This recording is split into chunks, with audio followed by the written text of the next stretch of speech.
We shitted it up like Rudy Gay again with another choke job. This time, a 25-point fucking lead. I mean, like I said, I'd rather go through this at the beginning of the season than later on. It's only going to be a matter of time before we eventually find our stride. And when, like, we know we get my boy Zach back from his long-term injury, it's been going on since, I can't remember if he suffered it last year or something like that, or the year before. I don't fucking know. But, I mean, Drew Banks is not fucking cutting it. I mean, he was the Cinderella story for our team last year. But this year, unfortunately, the glass slipper broke. So, therefore, we have a big man who could actually score that's actually suited up, but he was sitting there rotting on the bench. The only time I got to see him was garbage time minutes against a shitty Orlando Magic team and the home opener that I went live for, for all you guys here on the channel. I mean, he would do him a whole lot. He and Zach, like later when Zach comes back, around Christmas time, Graham Shields and Paris Barros' birthdays when I live stream those games. They would do a much better job than Drew Banks, who's been stinking up the joint like Terry Labonte this year. And Derek White shitted it up like Rudy Gay tonight. And, well, he did both. A combination of stinking up the joint like Terry Labonte and shitting it up like Rudy Gay, all rolled up in one. Hey, there's a lot of season left, so hang in there. I'm not really all that mad or frustrated. I'm just a bit miffed. I mean, not that it mattered. I'm not comparing apples to oranges, to Duncan's squad, to today's squad. Well, Duncan's squad really started off slow like this, but then they would turn it around and go on a hot streak and get into the playoffs with a high steam. I'm not saying that's going to happen, but I'm just saying, I'm not saying it's going to happen for sure, like a guarantee. It's a possibility, but at the same time, I'm not going to hold my breath on us, making the playoffs, and even if we do, I'm not holding my breath that we'll be a championship contender for the next 2 or 3 years at least. So you got to give us time to find our right pieces. And if Pop wasn't so stubborn, he would play Jock over Drew. He would let Primo loose and give him king of bitching it up minutes, but he wasn't so bitching it up tonight, which was surprising. Now, if he could keep this up consistently and actually improve his defense, maybe I'll be cool with them and no longer have to refer to him as the king of bitching it up. So if he did this consistently, improved his defense, then I would like him, But he was amazing in that 2019 first-round Denver series, and, especially in Game 7 when the others didn't show up. But I always say about that season where it could make a good fanfic if I actually had the guts to touch the newer games, like PS4 and PS5 games. Where, and if I had, the equipment to do it, which we all know I'm not going to, I'm only going to focus on the older NBA Lives, the older NASCAR games. I'm never going to touch the new shit. Fuck all that. I think I got a little bit of canker sore inside of my upper lip, so I apologize for that little stall, everybody. But anyway, if I would have, hypothetically speaking, if I would have touched one of the newer games ever, if I was brave enough to, the only one I would touch is, just for fanfic YouTube reasons, is NBA Live 19, where create a universe where Tony Parker doesn't leave to the Hornets, and he actually comes off the bench with Bryn Forbes, and with that being said, DeJounte Murray doesn't have his 2018-19 potential breakout season wiped out due to an injury in the second game of the preseason, and we have a full squad. We would have 3 point guards, DeJounte, TP9, Bryn Forbes. They're to actually at least get us to the second round, furthest we would have ever been since the 2017 playoffs, which was the season we all know and love, which was the first without Duncan. In the last full year, I was the biggest Lab Rats and Kelly Berglund fan. I'm still Kelly Berglund's #1 fan. I just moved on to other shows, while continuing to still support her wherever she goes, whether she's a full-time cast member or a part-time cast member. I haven't watched Heels on Stars yet because I'm trying to get back into the thick of my shows slowly, one at a time. And even when I do, I have to manage my schedule wisely so it doesn't get so brutal for me. It was about to last year, but I abandoned it and just went outside in the warm weather when it was calling my name and the schedule was trying to get me. And I'm like, nope, it's going to be too stressful, so I'm not doing that.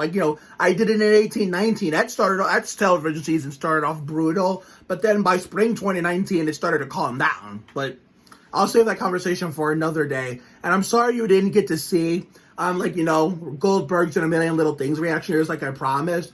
I haven't done none of those reaction videos like I said I was going to since they premiered back in September, I think it was. Yeah. But hopefully next week I'll be able to do it if, the Spurs don't get in the way.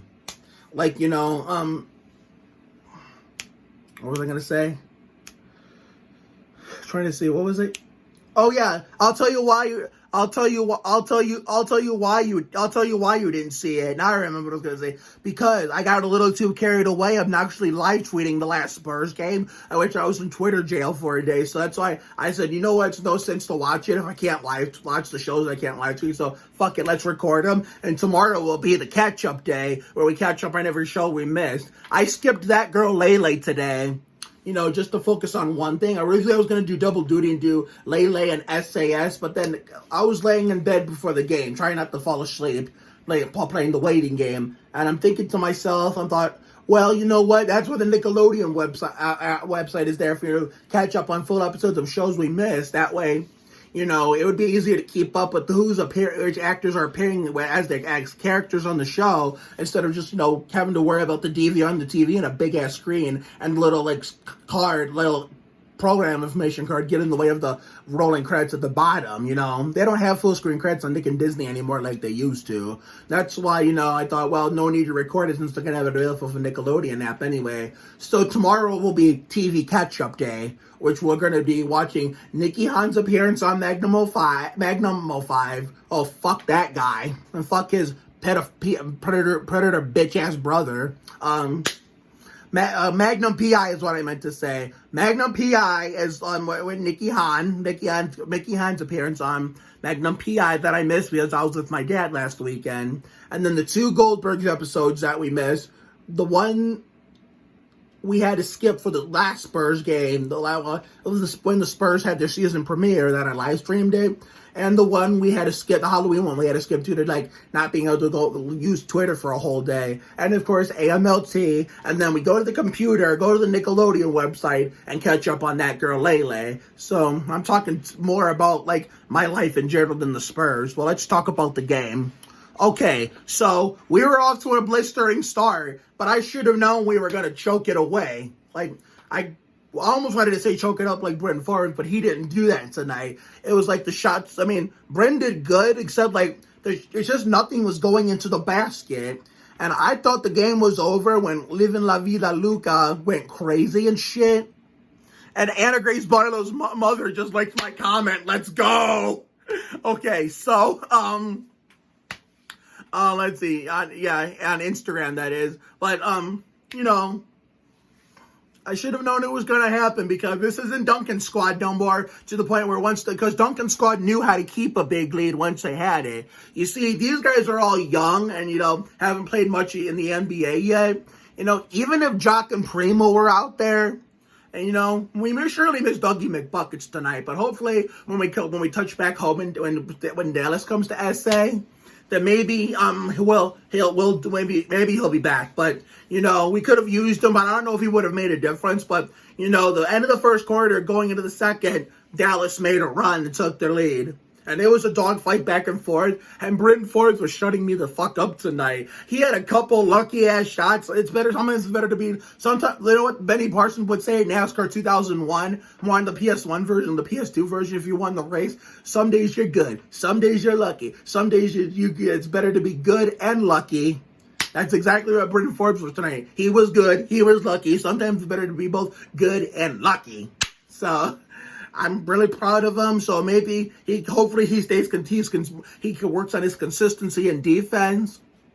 He has the king of fucking it up's number, kind of like how Keita Bates has Malik's number, so they better do these guys proud. And also, the one person I want to see on the floor, outside of Primo and Jock, and see Zach return, Joe Weisenkamp, Matt Bonner 3.0, because, the other Matt Bonner 2.0, Quindary Weatherspoon got cut because, we wasted a draft pick of him for nothing and didn't really play on much because we wanted to give minutes to King of Bitching It Up, who didn't bitch it up tonight, Trashinelli, Patty Mills, who I can understand Patty because he's been here the longest, and he was here the longest of these guys and had a huge impact on the team, but the others, Trashinelli, the king of shitting it up, the king of bitching it up, did not.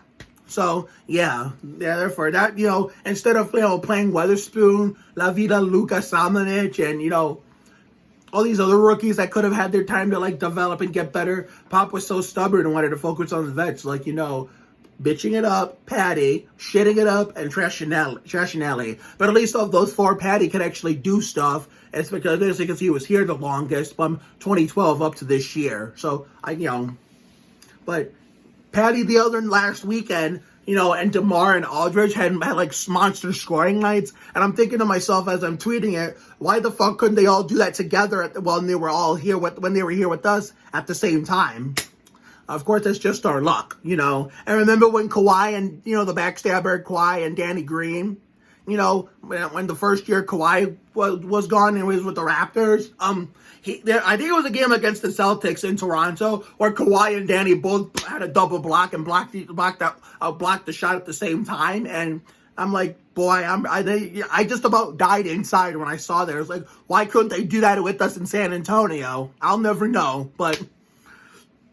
we showed a lot of fight, and I thought when Luka, went all La Vida Luka and everything, I thought the game was put away and it was over, but then the Spurs showed that they never quit and never go away. They just kept fighting back, considering that DeMar, LaMarcus, Rudy, and Patty are gone. We're off to a slow start, but it's nice to see us actually playing actual basketball again. The only reason why we did so bad is because we had old guys like DeMar, LaMarcus, Patty, and Rudy that made us play like a bunch of old geezers. It was like an upgraded version of when all the haters called us old. Even when we were winning, when we had Duncan in his late 30s, Ginobili and Parker in their mid to late 30s, stuff like that.